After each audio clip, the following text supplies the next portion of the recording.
We have no idea at this point what his motivation was behind this shooting. Do you have any possible nexus to international terrorist organizations? We are just beginning this investigation. We will explore that option, but at this point we don't have anything that directly ties him to an international terrorist organization. Is this a lone wolf, or is this a person with connections, self-radicalized, obstructed? I can't speculate on what his motivation would have been, or what or if any affiliation he may have. Any evidence that he traveled to the Middle East recently? Again, I'm not going to discuss that particular of the investigation. Let me just say, we are at the beginning of this investigation. We still have 3 active crime scenes that we are investigating. It's going to be a long night for our folks. We'll be here for several days processing just the crime scenes. We continue to cover every possible lead. And again, if I can reiterate what the U.S. Attorney said, I do ask the public, if you have information, to contact us. I can provide, I actually have it written down, our phone number, 865-602-7582. If you have information, please contact us, or contact the local police department, who will then provide that information to us. Yes, ma'am.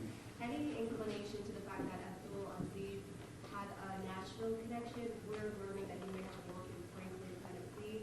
His coworker said he called out sick a few times this week. We're hearing from employees there.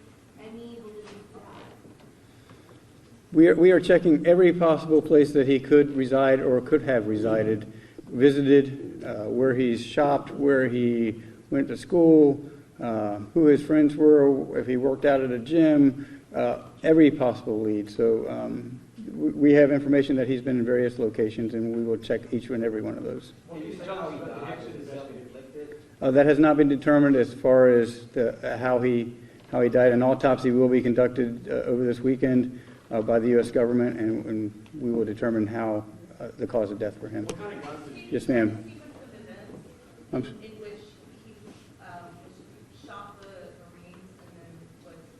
Okay, as far as we can tell at this point, and again, it's preliminary, is he started his shooting over at the recruitment center on Lee Highway, moved from there.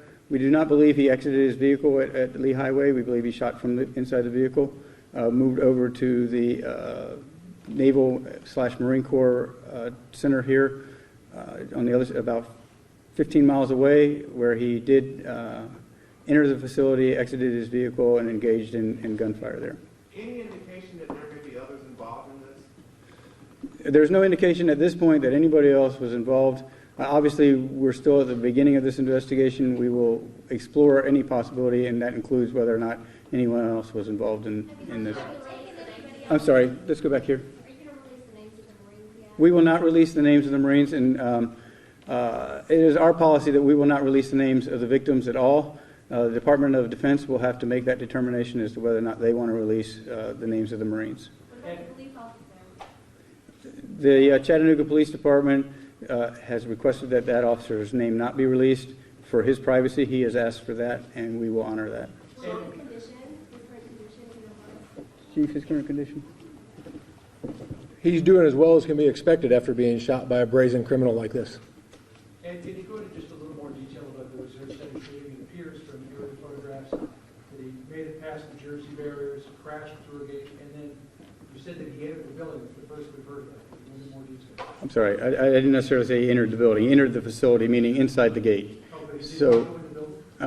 we're still investigating that as a possibility. What about weapons? No. Weapons? He had several weapons. I'm not going to go into detail as to what those weapons are. Again, that's potential evidence for future prosecution if we need it. Sir, what can you tell us about the Hickson investigation on Colonial Left? I'm not familiar with the Hickson and Villa. That's his house?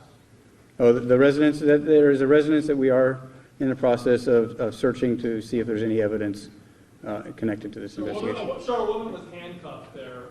Do you know? Can you tell us who she? Nobody else has been taken into custody.